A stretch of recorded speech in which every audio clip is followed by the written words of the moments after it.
જય સ્વામિનારાયણ. આજના દર્શન. જય ગણપતિ દાદા. જય કષ્ટભંજન દેવ. Good morning Gulabbhai. જય સ્વામિનારાયણ. Good morning. જય સ્વામિનારાયણ. જય સિયારામ. જય શ્રી કૃષ્ણ. હવે આપણું હેર ઓઇલ બની ગયું છે અને લોકોએ બહુ સપોર્ટ આપ્યો છે તે બદલ ખૂબ ખૂબ આભાર, ધન્યવાદ. અને બધાએ એવું પૂછ્યું છે કે હેર ઓઇલનો શું ભાવ છે, હેર ઓઇલનો શું ભાવ છે. તો હેર ઓઇલનો ભાવ કાલના બ્લોગમાં અમારી 3 પ્રોડક્ટ આવી છે: હેર ઓઇલ, શેમ્પૂ અને દંતમંજન. ત્રણેયનો ભાવ આવતીકાલના બ્લોગમાં આપણે આપી દેવું. બરાબર?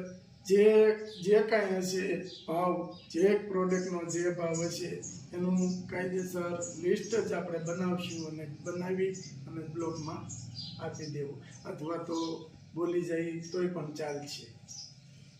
ને હેર ઓઇલ જે આજ બન્યું છે એને ઠરવા દેવું પડે, પછી એની બોટલો ભરાય, એવું બધું પ્રોસેસ જે આજનો દીની કાલનો દીની બાકી છે. એટલે આવતીકાલના બ્લોગમાં તમને ચોક્કસ ભાવ જણાવી દેવામાં આવશે. કાલ રાતે મારે ઘણા બધા ફોને આવ્યા, મેસેજ બહુ બધા આવ્યા છે. બધું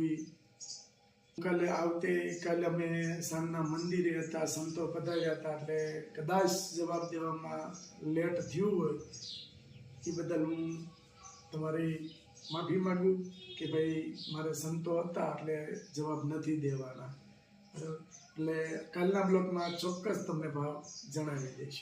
જય સ્વામિનારાયણ. જો આ હેર ઓઇલ બની અને કમ્પ્લીટ થઈ ગયું છે, એકદમ નેચરલ અને ઔષધિ વાળું છે. બધું આમાં ઔષધિ નાખી અને ઉકાળ્યું છું, ઘણી વાર ઉકાળ્યું છે. સુગંધ સરસ આવે છે.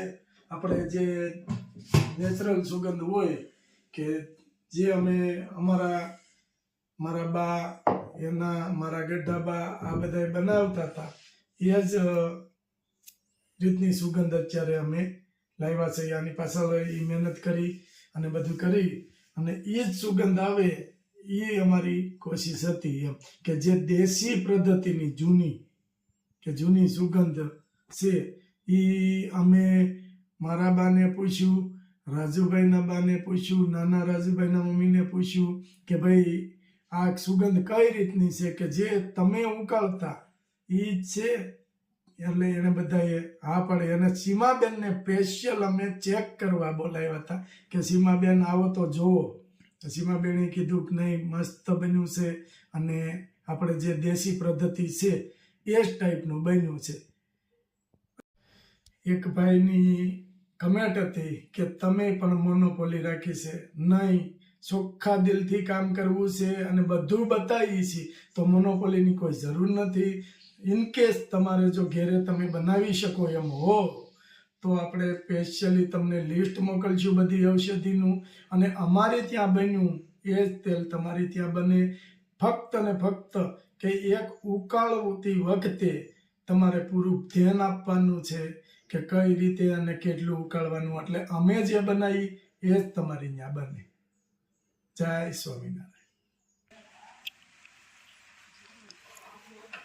તેલ ઉકળી ગયું છે અને તૈયાર થઈ ગયું છે. હવે ગાળતું જવાનું છે. ગાળવાનું જરૂર.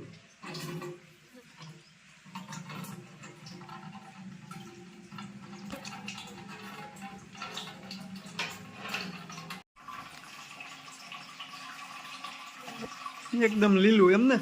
એકદમ લીલું, નેચરલ. નેચરલ ને લીલું એકદમ. બોલો ભાઈ, મારી બેઠા બેઠા જોવે છે. મોડી બેઠા જોવે ને. છોકરા શું કરે છે આ બધું? હાલો, ચણાની દાળ બની છે. મને મદદ કરાવવા આવ્યા. રમેશને મદદ કરાવી છે ચણાની દાળમાં.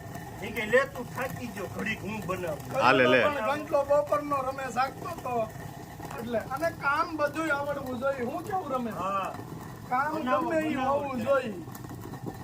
ઘડીક તમે બનાવો, ઘડીક તમે બનાવો. હા, બધા થોડી વાર મહેનત કરીએ ને તો રમેશને થઈ જાય. એટલે ચણાની દાળ તૈયાર થઈ જાય. ચણાની દાળ તૈયાર થઈ જાય. બધા થોડી થોડી થોડી થોડી મહેનત કરીએ એટલે શું કામ ન બને? બને ને હા, એટલા જ બની જાય. જો કેમ બને છે રમેશ? Ready ready. બે ફાયદા જ થાય, એમાં કઈ બીજું ઘટે જ નહીં. એક સણ્યો ને બે ફાડા. એક હાથ હે? ફાટી જાય એક એટલે- સણ્યો ને બે ફાડા. અરે હોય કઈ એક સણ્યો ને 4 બટકા. ના ના ચાર બટકા નહીં, બે ફાડા જ કરે.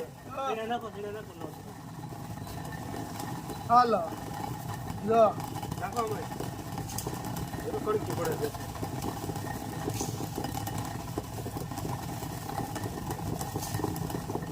જમેશભાઈ કેમ કાંઈ બોલતા નથી?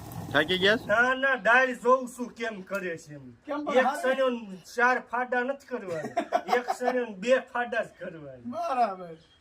નકર તો લોટ થઈ જાય. ના ના જો કેવી સરસ મસ્તીની દાળ બને છે. જો હાલે તૈયાર થવા મળી છે ને. જો આવી દાળ બને, સાફ કરેલી. વ્યવસ્થિત સાફ કરી નાખી અને એમાંથી ડોળ હોય એવી શું બનાવવાનું પછી એમાં? ભજીયા બનાવવાના હોય. લોટ કરીને હા, પાતરાના પાન નાખીને ભજીયા બનાવવાના. બાપરે વાહ. બીજા હેના બનાવવાના? બીજા મરસાના હોય, આખા લીંબુના. આખા પોપૈયાના. હા, મીઠા લીમડાના ભજીયા ટોપ. એ કરતા આખા ટોપરાના કરવી શું વાંધો? તો પછી આગળ નાળિયેરના જ કરી નાખી, ટોપરું કાઢવું ને કાટલી તોડવી ને એવું બધું. કાશલી વાગે ને એટલે કાશલી કાઢ નાખવાની, પછી વાટકું આમ ભરીને તળી નાખવાનું. ઓહો, તો ભજો થાય આવડો. આવડો ભલે ન થતો. ઈ કરાય વાહ, દાળ બનાવી છે ને હવે એવું કાંઈક તમને કરીશું. એક જ ભજો દેવાનો બનાવી તમારે બે વચ્ચે. સવાર સુધી સાયવા કરીએ તોય ન ખૂટે. ના એ ના ખૂટી જાય. ટોપરું આખો હોય વાટકો એનો ભજો હોય થી ટોપરું માલિકોર કડક રહીને ને સાવવું પડે. કાંઈ ન ખવાઈ જાય. અને પછી એ જો હમણાં તુરિયા થાય, ગલકા થાય, દૂધિયા થાય, પછી આખી દૂધી, આખા તુરિયા, આખા ગલકા, શાક નહીં ભજીયા. હા તાઈ. ભજીયા કરશું. હા પેલા તમારી શરૂઆત કરશું. મારી ન્યા તમ આખા તારે. દૂધિયાના, આખી કાકડીના, હા આખા પોપૈયાના, હા આખા તરબૂચના, આખી ટેટીના. આખી ટેટીના હોતે ને. અશ્વિનને દૂધિયા વાવવા છે, બે બી માંગે છે, તો આપણે અશ્વિનને દૂધિયાનું બી કાંઈક ગોતી તમને દેવું જો. હા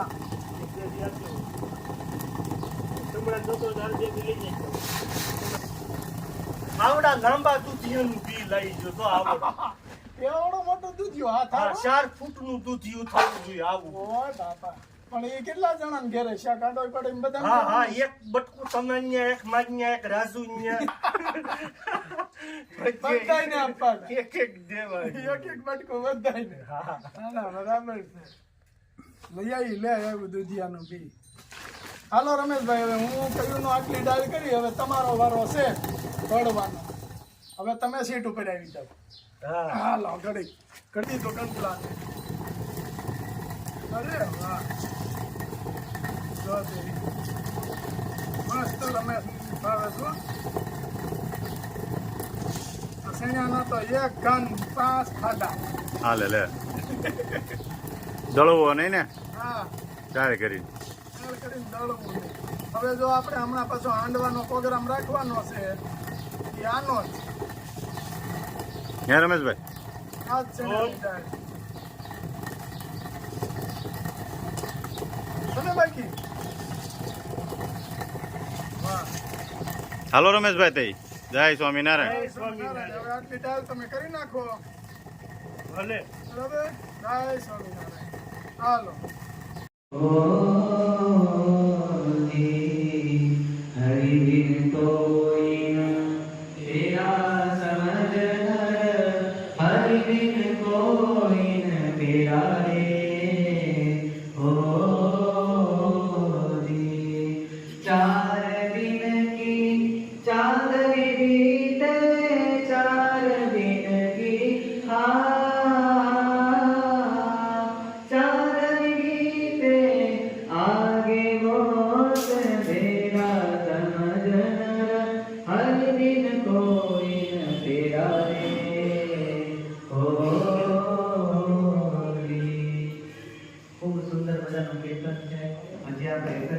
વાત કર્યું પણ એક જ કડીમાં આખા જીવનનો સાર આવી ગયો. સ્વામી કે આ લોકમાં પેલા તો પુનઃ હું કીધું